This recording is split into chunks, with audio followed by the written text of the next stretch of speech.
मित्रों राम राम। मेरा भारत मेरी बात चैनल पर आपका स्वागत। क्योंकि आज सुबह सुबह का समय और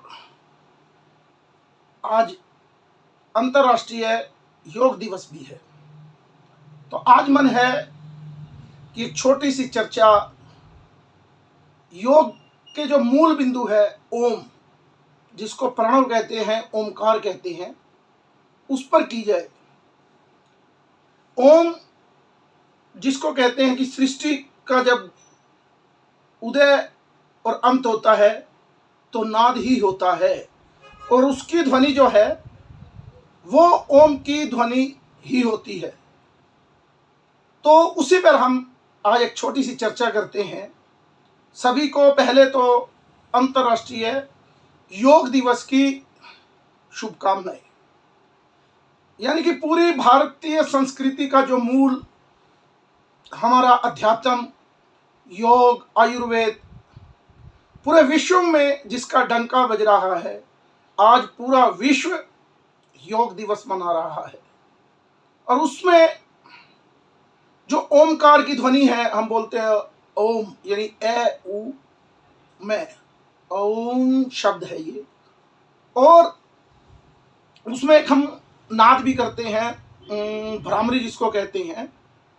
लेकिन हम बात करें ओम की, शिव पुराण में बार बार एक विषय प्रणव के बारे में आया कि एकाक्षरी मंत्र यानी कि ओम का जाप करो।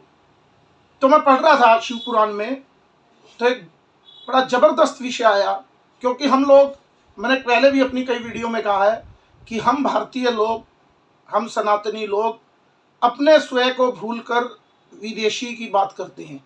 जैसे चुनाव की बात थी, एलन मस्क ने कुछ कह दिया तो वह बात ओके हो गई, लेकिन भारत में अगर हम कोई बात कहेंगे, भारतीय कोई बात कहेगा, तो शायद उसका प्रभाव नहीं आता। तो इसी तरह शिव पुराण में मैं जब पढ़ रहा तो उसमें आया कि 3 अक्षरों का जो मंत्र है ओम और प्रणव, उसमें अगर आपको शारीरिक कष्ट है तो आप ए शब्द ओ का जाप करो। आपको अगर मानसिक पीड़ा है तो आप ऊ शब्द का जाप करने से उसकी पीड़ा दूर होती है।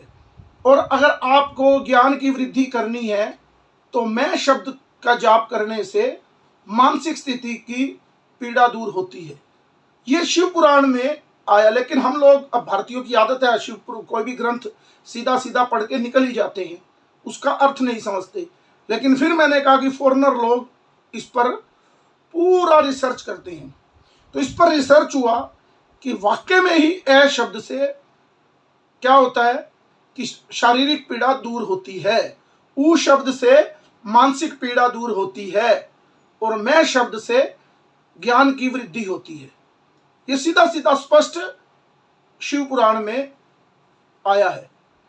इसका सीधा सा जब उन्होंने रिसर्च की तो उन्होंने कहा बिल्कुल इन बातों में बड़ी अच्छी बात है। फिर कहीं अध्ययन किया तो हमारे जो ऋषि मुनि, जो हमारे लोग अध्ययन करते हैं, बड़ी सुंदर एक बात कही। इसका एक्सपेरिमेंट आप लोग भी कर सकते हैं। सुबह सुबह का अभी समय है, वीडियो भी थोड़ी देर में डालेंगे जब, क्योंकि सुबह का समय है। तो कैसे इस पे काम होता है, अब आप खुद पे इसका एक्सपेरिमेंट कीजिए। कि शिव पुराण में लिखा है ए शब्द से शारीरिक पीड़ा दूर होती है।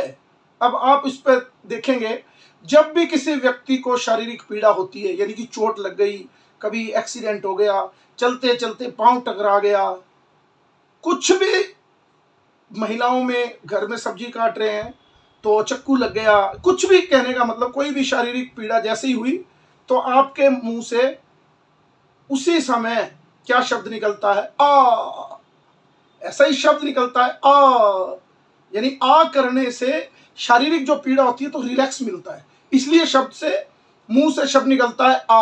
आपको जब भी शारीरिक पीड़ा होगी, आप कभी भी पे, के, मैं, ले कुछ नहीं बोलेंगे। जैसे ही आपके अंदर शारीरिक पीड़ा हुई, आपके अचानक अंदर से ही शब्द निकलता है आ।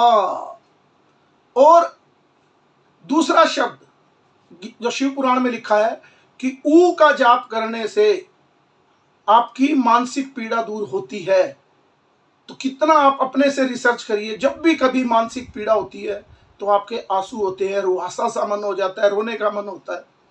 तो जब भी आपको मानसिक पीड़ा हो, जब आप रोते हैं, पीड़ा में रोते हैं मानसिक में, तो आप क्या करते हैं, जब आदमी रोता है इसी ढंग से रोता है, कोई कै पै मैं करके उसको पीड़ा को दूर नहीं करता। तो वो गला रुहांदा होता है जब मानसिक पीड़ा से, तो वो ऊहू करता है, ऊ ऐसा ही उच्चारण करता है। और देखो ग्रंथ में लिखा है, और ये सिंपल सी भाषा है जो मैं आपको बता रहा हूं, जो हमारे ऋषि मुनियों ने दी है, मैं नहीं बता रहा, यानी जो ऋषि मुनि कह रहे हैं और ग्रंथों में लिखा है। और जब भी कभी आप देखेंगे कि आपकी ज्ञान की बात लिखी है उसमें शिव पुराण में, कि ज्ञान की वृद्धि होती है किससे, मैं शब्द से।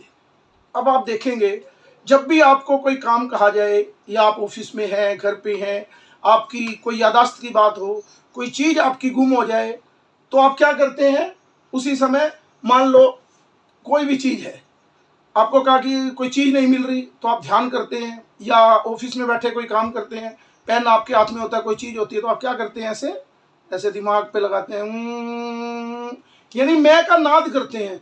ओहो वो ध्यान आ गई। आप कभी नहीं करते, रुको मैं बताता हूँ, कै पे, कोई शब्द नहीं बोलते, आप ऐसे ही करते हैं, नाद करते हैं मैं का। जैसे ही वो नाद करते तो आपको यादाश्त बढ़ जाती। यानी कि कितना आसान है समझना इस ओम को, कि अगर शारीरिक पीड़ा हो तो ए शब्द को बढ़ाया जा सकता है, मानसिक पीड़ा हो तो ऊ शब्द को बढ़ाया जा सकता है, और ज्ञान की वृद्धि हो करनी हो तो मैं को बढ़ाया जा सकता है। तो इसी तरह ओम बोलने से, बोलना शब्द क्या है, पहले ए हम लोग ओम बोल जाते हैं, लेकिन शब्द है ओम।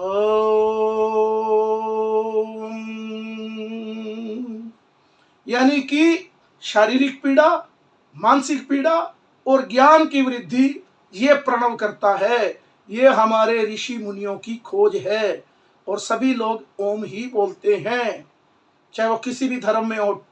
काल गणना के अनुसार, भाषा के अनुसार वो शब्द बदल गया, हम ओम बोलते हैं, लेकिन सिख हमारे भाई बोलते हैं एक ओमकार, वो भी ओम ही बोलते हैं, जिसको हम ओमकार ही बोलते हैं हमारे यहाँ, अकार उकार मकार। और आमीन बोलते हैं मुस्लिम, वो नफरत करते हैं ओम से, लेकिन वहां रहने के बोलते वो भी ओम ही है, वो आमीन बोल जाते हैं। और क्रिश्चियन बोलते हैं आमीन, भाषा वही है, पूरा जो सिस्टम है वो ओम से ही चलता है। और ये हमारे ग्रंथों में हर जगह इसका उदाहरण आया, शिव पुराण में भी ये उदाहरण आया। तो योग की और भी एक्सरसाइज भी कर सकते थे आज, लेकिन वीडियो में बनाने के लिए केवल ओम की चर्चा, इसलिए मेरा मन हुआ, क्योंकि जो ग्रंथ पढ़ा मैं अपने सामाजिक परिवार, जो अपने मित्र बंधु हैं, उन तक भी जानकारी जाए, यही काम है। और कोई धन कमाने का साधन नहीं है, आपसे जुड़ना, अपनी जानकारी, आपकी जानकारी एक दूसरे से शेयर करना, समाज में अच्छी प्रवृत्ति बने, हिंदू समाज, भारतीय समाज एक दृढ़ समाज बने, भारत के लिए सोचे, देश के लिए सोचे, धरती के लिए सोचे, विश्व के लिए सोचे। यही मंगल कामना के साथ आपको पुनः योग दिवस की हार्दिक शुभकामनाएं। आज के अंक में इतना ही। मेरा चैनल पसंद आए तो लाइक कीजिए, सब्सक्राइब कीजिए और शेयर कीजिए। जय श्री राम, भारत माता की जय। ओम ओम ओम ओम।